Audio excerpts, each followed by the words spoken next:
Picture this moment, it's 7:42 a.m. on October 15th, 2024. Barrett Stone walks into conference room B on the second floor of Ironworks Steel Manufacturing, and there's Ivy Walsh, the McKinsey consultant who's been here all of 7 weeks, sitting at the head of the table in a navy blazer with Sage Martinez from HR right beside her. That manila folder is already open on the table. Barrett knows immediately what's about to happen. But what Ivy doesn't know is that Barrett has been carrying a signed union contract in his toolbox for 18 years.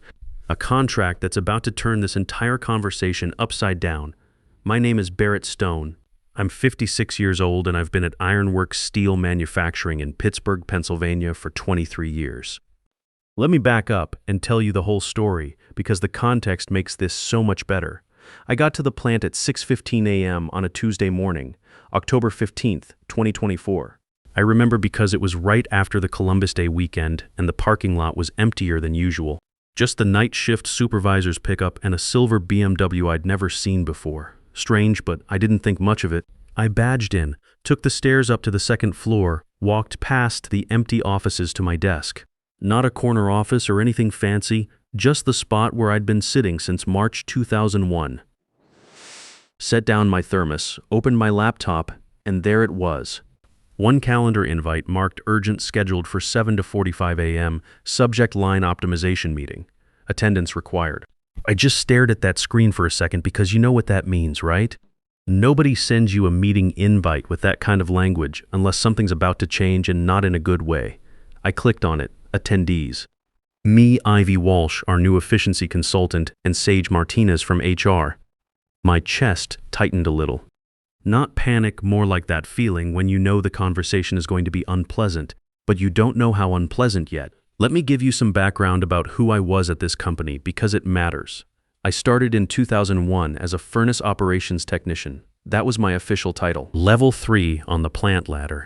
My job description, if you actually looked at the document HR had on file, said I was responsible for scheduled equipment maintenance, safety compliance documentation, and technical support. Pretty standard stuff. Starting salary was $52,000. By October 2024, I was making $89,000 base plus overtime. That usually brought it up to around $102,000. Not bad for a guy who started out with a Vietnam discharge certificate and an associate degree from Community College of Allegheny County.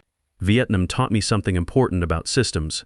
When I was stationed near Da Nang, I worked on helicopter maintenance. Hueys mostly, some Chinooks. The old-timers used to say, you don't just fix the symptoms, Stone. You understand the whole machine. That lesson stuck with me through everything that came after. When you're working on a chopper that's going to carry 8 guys into a hot zone, you don't cut corners. You don't assume anything. You check every bolt, every wire, every fluid level, because one loose connection means people die. But here's the thing, my actual job and my job description hadn't matched in about 15 years. See, when you work somewhere for over 2 decades, especially in steel manufacturing, you end up absorbing responsibilities that nobody else wants to do or knows how to do. It starts small. You fix one piece of equipment outside your lane because it's blocking production. Then someone asks you to fix it again. Then it becomes your thing, and before you know it, you are the only person in the building who knows how half the machinery actually works. I was that person. Let me give you some examples. The company's entire furnace temperature optimization system was something I'd built in 2014 because our old process was reactive and cost us about $280,000 a year in wasted fuel and unplanned shutdowns. I automated the whole thing using thermal monitoring, pressure analysis, and gas mixture schedules. We went from 52 unplanned shutdowns per year to 11. Nobody asked me to do it, I just did it. Saved the company probably $220,000 annually in avoided downtime costs. That's not me bragging, that's math. Equipment downtime on our steel production lines costs us about $18,000 per hour in lost production. Multiply that by the shutdowns we prevented and you get the picture. Then there was the OSHA safety documentation. We manufacture heavy steel components, which means everything has to be documented for safety inspection. The company had this patchwork system where different departments used different software and nothing talked to anything else.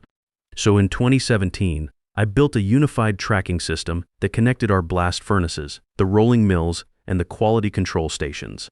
Real-time documentation, automatic safety reports, the whole thing. Our OSHA inspection prep time dropped from 4 weeks to 6 days. I didn't get a bonus for that. I got a thank you in a team meeting. Oh, and the supplier relationships. Somehow, and I don't even remember how this started, I became the point of contact for every single one of our steel suppliers. Bethlehem Steel Remnants, Nucor, ArcelorMittal. If something went wrong, I was the one with direct lines to their field engineers. I had their cell phone numbers. They had mine. These weren't just business relationships. When Rodriguez from ArcelorMittal's service team came to Pittsburgh, he'd stop by the plant just to say hello. When our Nucor representative retired, he made sure his replacement knew to call me directly for any technical issues. I negotiated our Nucor contract in 2022 and saved the company $95,000 over 3 years by bundling steel deliveries with quality testing. Did it on my own initiative during my lunch break because I knew we were getting overcharged, but none of this was in my job description officially. I was still a furnace operations technician. The thing is, I never asked for a promotion or a title change. I should have, but I liked the work. I liked knowing how everything fit together.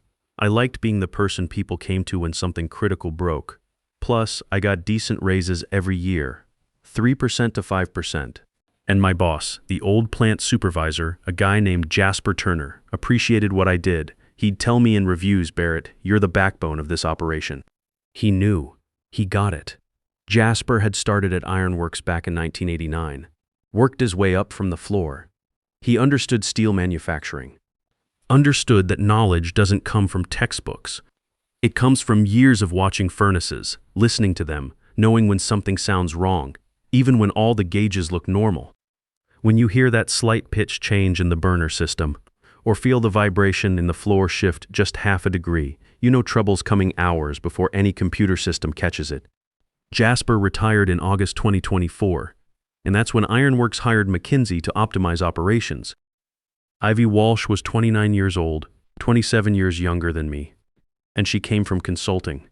Had the resume, the pedigree, all that. MBA from Northwestern.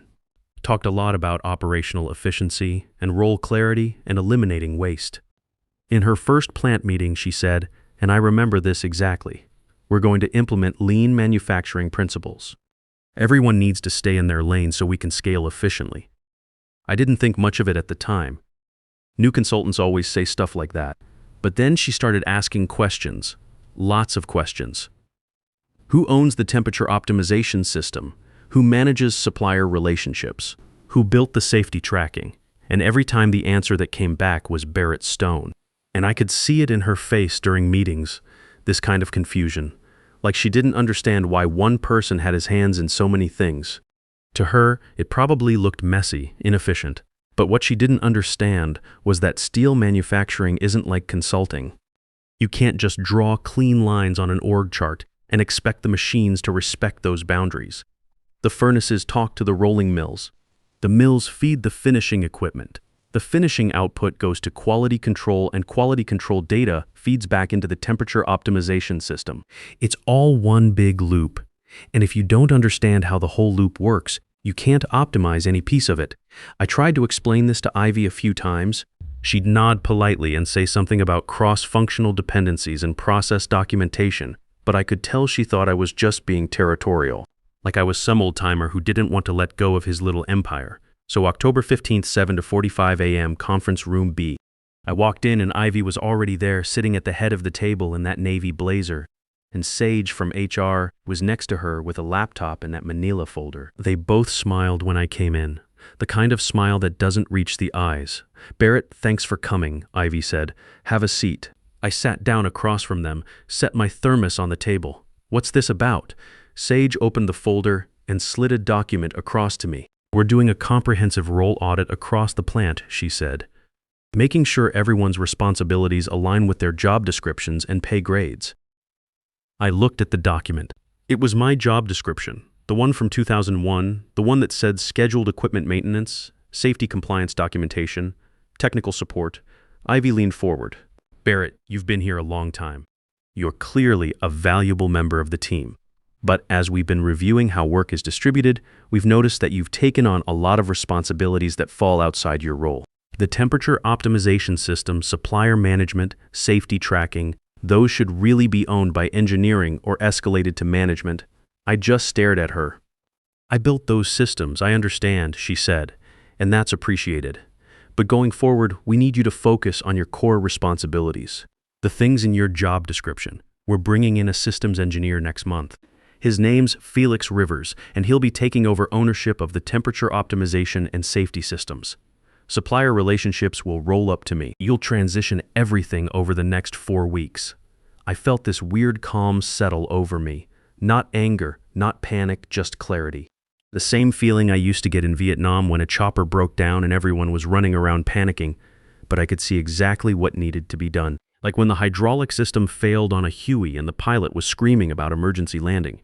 But I knew we had maybe 20 minutes if I could reroute the backup pressure line. That same cold, clear thinking. So, you want me to stop doing the things I've been doing for 15 years. We want you to focus on what you were hired to do, Ivy said. She smiled again. Stick to your job description.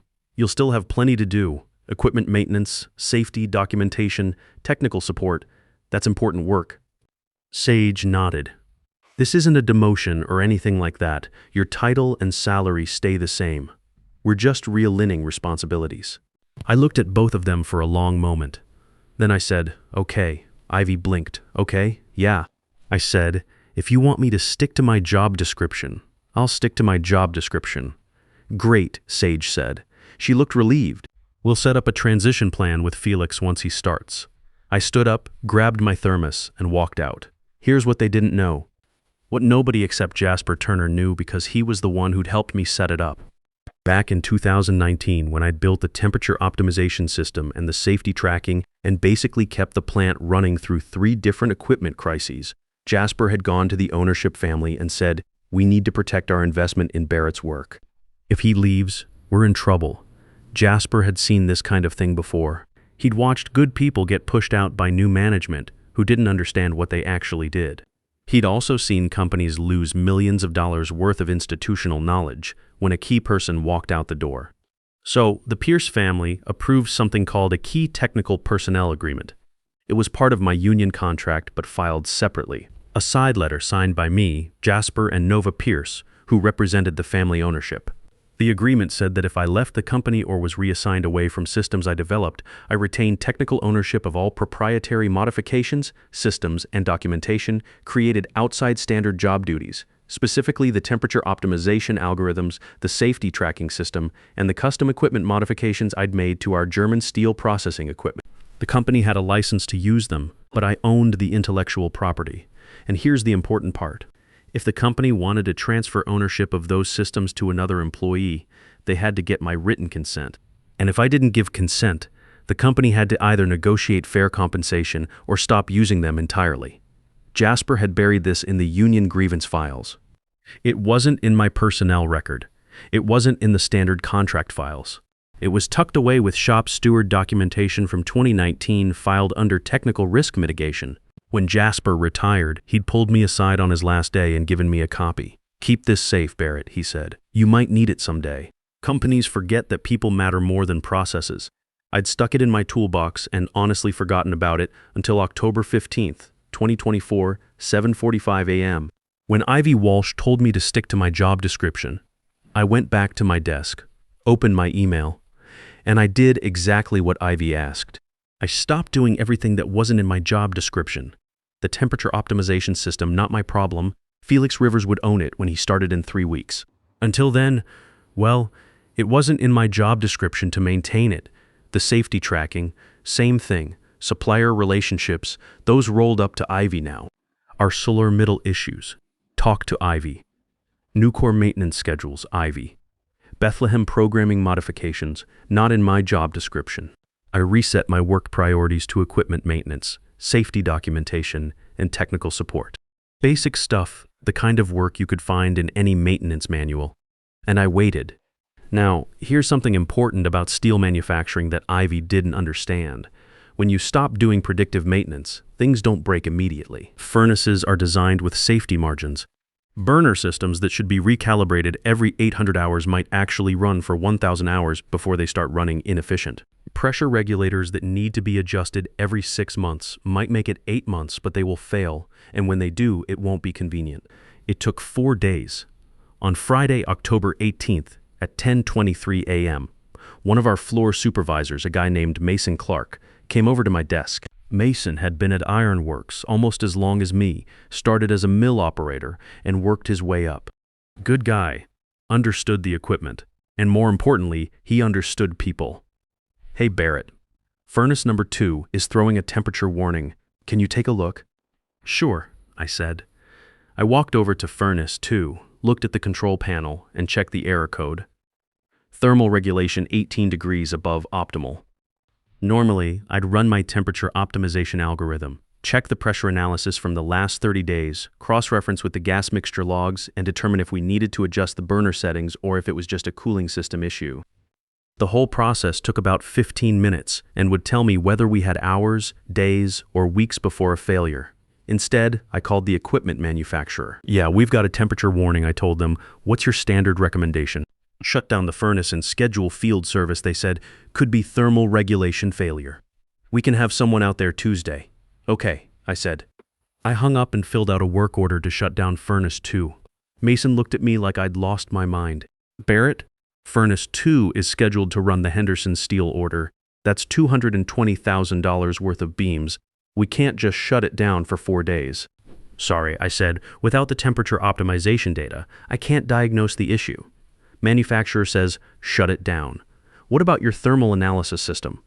"The one you built, that system rolls up to Ivy now?" I said, "You'll need to check with her." Mason went to Ivy. Ivy had no idea what thermal analysis was, she called me. "Barrett, what's this about thermal analysis?" "It's part of the temperature optimization system," I said.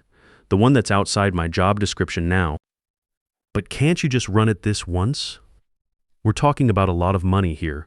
I'd need authorization to work outside my job description," I said. "And I'd need to discuss updating my role scope with HR and the union rep."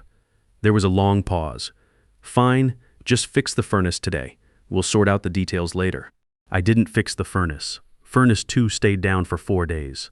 The Henderson steel order was delayed by a week. Here's the thing about the Henderson contract. They weren't just any customer. They were building steel framework for a new children's hospital in Cleveland, and they were working under tight construction deadlines. Every day of delay pushed back the entire construction schedule. Every week of delay potentially meant sick kids who wouldn't get access to new medical facilities. But that wasn't in my job description either. That Friday, I got an email from Adelaide Foster, the VP of Operations. Subject line, "Furnace 2 production delay, urgent response needed." I replied, "This falls outside my current role scope. Please coordinate with Ivy Walsh for system access authorization." That was Friday. On Monday, October 21st, things started getting more interesting. Our rolling mill started showing signs of pressure irregularity. The steel quality was dropping, and the system was throwing intermittent hydraulic warnings. I knew exactly what it was. The hydraulic system needed recalibration. Probably needed about 4 hours of adjustment, but the pressure monitoring system needed to be cross-referenced with the temperature data. Normally, I'd check the hydraulic logs against my optimization schedule, cross-reference with the thermal readings, and either adjust the pressure settings or order replacement components. Takes about 20 minutes, costs maybe $75 in hydraulic fluid adjustments. Instead, I called the service company. "We've got pressure irregularity and hydraulic warnings," I told them. "Could be the hydraulic system." They said, "We'll need to send a field engineer to diagnose. Cost will be $4,200 plus parts, and we can have someone there Thursday." "Okay," I said. The mill stayed down for 3 days. We missed delivery on $115,000 worth of precision steel components. 3 different customers called asking about their orders. One of them was a bridge construction company that needed replacement beams for a highway project, but coordinating with customers wasn't in my job description. On Wednesday, October 23rd, our OSHA safety system started throwing alerts. Not because anything was wrong, but because I'd set up automated reminders for documentation updates. The system needed operator validation every 30 days to maintain safety certification. It's a simple process, really. You go through each production line, verify that the safety documentation matches the manufacturing records, and digitally sign off on the compliance status. Takes about 20 minutes if you know what you're looking for. I'd been doing it automatically for so long that I barely thought about it. but it wasn't actually in my job description. Safety documentation was, but OSHA compliance validation was a separate process that I'd built and maintained on my own initiative. So I generated a work order for system maintenance outside job scope and sent it to Ivy. Ivy didn't know what OSHA validation meant. She forwarded it to Adelaide Foster, our VP of Operations. Adelaide forwarded it to Sage and HR. Sage sent it back to me with a note. "Please handle routine system maintenance," I replied.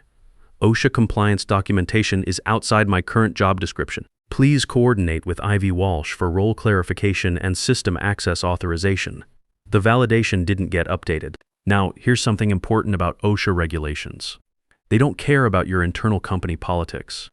They don't care about role optimization or lean manufacturing principles. They care about one thing.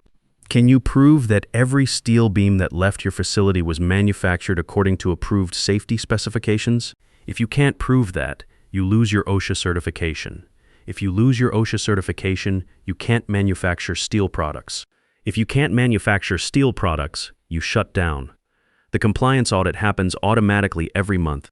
On Friday, October 25th, at exactly 12:01 p.m., our internal safety system ran its monthly check. It found 31 validation items that hadn't been updated in 35 days. The system immediately flagged us as non-compliant and sent automated notifications to OSHA, our insurance carrier, and all of our major customers. By 2:30 p.m., we had 4 customers on the phone asking about our safety status. By 4 p.m., our insurance carrier was asking for documentation.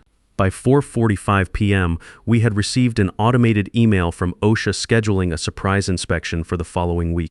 The plant was now 72 hours away from losing safety certification for our steel production. Once you lose that certification, it takes a minimum of 8 months to get it back, assuming you can demonstrate that you fixed whatever caused the compliance failure. 8 months without safety certification meant shutting down 80% of our production. It meant laying off 240 people. It meant breaching contracts worth $22 million. It meant quite possibly the end of Ironworks steel manufacturing. At 2:47 p.m., I got a calendar invite. Emergency meeting operational continuity scheduled for 4 p.m. attendees. Me, Ivy, Adelaide, Sage, and 2 people I'd never seen before. I printed out a copy of my key technical personnel agreement and stuck it in my pocket. Then I walked downstairs to the break room and got a cup of coffee. Mason Clark was there looking stressed. "Barrett," he said, "what the hell is happening? Half our equipment is down. Customers are calling every hour. And now I'm hearing we might lose our OSHA certification." I took a sip of my coffee. "I'm just following my job description, Mason, like Ivy asked me to." Mason stared at me for a long moment. Then he started to smile. "You magnificent bastard. You're doing exactly what they told you to do. That's right. How long do you think it'll take them to figure it out?" I checked my watch about an hour and 13 minutes. I showed up at 3:58 p.m. Ivy was already there, looking like she hadn't slept. Adelaide was next to her, typing furiously on her laptop. Sage was there with a different folder this time, and the 2 strangers turned out to be Nova Pierce from the Pierce family ownership and a guy named Reed Harrison, who was apparently company legal counsel. This was no longer a department meeting. This was a legal situation. Nova Pierce was in her early 60s, gray hair, sharp eyes, and the kind of presence that comes from making difficult decisions for 40 years. Her grandfather had founded Ironworks in 1981, and she'd been running it since her father stepped down in 2005. She didn't look happy. Ivy started, her voice tight. "Barrett, we need to talk about what's been happening this week." "Okay," I said. "Furnace 2 has been down for 8 days. The rolling mill failed for 3 days. We're facing OSHA safety issues, and every time we ask you to help, you say it's not your job." "That's correct," I said. "You told me to stick to my job description." "I'm sticking to my job description." Adelaide leaned forward. "Barrett, you know these systems, you built them. We need you to maintain them. I understand," I said. But on October 15th, Ivy told me to focus on my core responsibilities and transition ownership of those systems to other people. I'm just following instructions. Rid, the lawyer, opened a briefcase. "Mr. Stone, are you refusing to perform work that's critical to the company's operations?" "No," I said. "I'm performing all the work outlined in my job description." If the company wants me to do additional work, we should probably update my job description and discuss compensation. Nova Pierce was watching me carefully. She hadn't said anything yet, but I could see her putting the pieces together. Ivy took a deep breath. Okay, fine. What would it take for you to just keep doing what you've been doing until we figure this out? I pulled my toolbox over and opened the side compartment. The compartment where I'd kept that union contract addendum for 6 years. I opened it and slid the document across the table. Before we talk about that, I said, I think you should read this. Ivy picked it up. What is this? Key Technical Personnel Agreement signed in 2019 by me, Jasper Turner, and Nova Pierce. It's filed with the union contract documentation under technical risk mitigation. Nova's eyes widened slightly. She remembered now. Oh, she said quietly. Ivy scanned the document. I watched her face change. Confusion, then realization, then something close to panic. She handed it to Reed. Reed read it, frowned, and read it again. Is this enforceable? Ivy asked. Reed looked at Nova. Did ownership actually approve this? Nova nodded slowly. Yes. Jasper brought it to us as a risk mitigation measure. Barrett had built several critical systems, and we were concerned about technical dependency. The agreement was meant to protect both the company and Barrett's contributions. I remember the board discussion. She continued. Jasper said, if Barrett walks out the door, we lose millions of dollars worth of institutional knowledge. This protects everyone. Ivy's voice was getting strained. So you're saying we can't use the systems he built? According to this, Reed said, if the company wants to transfer ownership or modify these systems without Mr. Stone's consent, he can either demand fair compensation or revoke usage rights entirely. Adelaide had gone pale. Barrett, the temperature optimization system alone, we run it on 8 furnaces. Without that, we're back to manual monitoring. That's hundreds of thousands in fuel waste and downtime costs. The safety system, Nova added, if we lose OSHA certification, we're looking at $22 million in breached contracts and potential layoffs for 240 people. I know, I said. I built those systems to prevent exactly these kinds of problems. Ivy was starting to sweat. How much, she asked. What do you want? I'd done the math over the weekend, and I'd talked to Mason Clark, who'd talked to some of the other long-term employees. The union guys were solidly behind me. They'd watched me get passed over for promotions while doing the work of 3 people. They'd seen consultants come and go, each one trying to fix things that weren't broken. The temperature optimization system saved approximately $220,000 per year in avoided fuel waste and downtime. The safety system saved us about $140,000 annually in OSHA prep costs and avoided violations. The supplier relationships and custom equipment modifications saved another $95,000 per year. Total annual value, $455,000. Over the 6 years I'd been running these systems, that was over $2.7 million in documented savings. I'll transfer technical ownership of the temperature optimization system, safety tracking and equipment modifications for $675,000, I said, paid out over 18 months. Plus, I want my role reclassified to Senior Safety Operations Director, reporting directly to Adelaide at $125,000 base with a 15% annual bonus target. And I want final approval authority on any furnace decisions that affect systems I've built. The room went completely silent. Ivy looked at Reed. Reed looked at Nova. Nova looked at me. That's a lot of money, Ivy said. No. Nova said firmly. It's fair market value. Probably under market considering the cost of rebuilding these systems from scratch, the lost production time, and the safety risks. We could just build new systems, Ivy said. But her voice lacked conviction. You could, I agreed. How long do you think that would take? 10 months, a year. How much production do you lose in the meantime? What happens to your OSHA certification?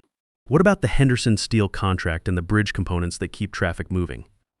Adelaide closed her eyes. The OSHA inspection is scheduled for Monday. If we fail, we lose certification immediately. Nova stood up. I need to make some calls to the other family members. Ivy, Adelaide, let's meet tomorrow morning at 8 Hayes a.m. Barrett. Can you keep the critical systems running for 24 hours while we sort this out? If I'm being compensated for work outside my job description, yes, we'll pay you consulting rate $135 an hour, effective immediately for any work on systems outside your standard duties. I nodded. That works. She looked at Ivy. Fix the safety system. Get Furnace 2 running. Do whatever he tells you to do." Then she walked out, followed by Reed and Adelaide. Sage gathered her materials and left without saying a word. Ivy sat there for a moment, staring at the table. Finally, she looked up at me. "I don't understand," she said. "Why didn't you just tell me about this agreement from the beginning?" "You didn't ask," I said. "You told me to stick to my job description." But people could have been hurt. The Henderson contract, the OSHA certification, all those jobs. "Yes," I said. "That's what happens when you optimize away the people who actually understand how things work." I stood up and walked toward the door. Then I stopped and turned back. "Ivy, you're not a bad person, but you made the mistake of thinking that just because you couldn't see the value in something, it didn't have value. Steel manufacturing isn't like consulting. You can't just reorganize it on paper and expect it to work better." She didn't respond. They met the next morning without me. I found out later from Adelaide that Nova had called an emergency family meeting and presented them with the situation.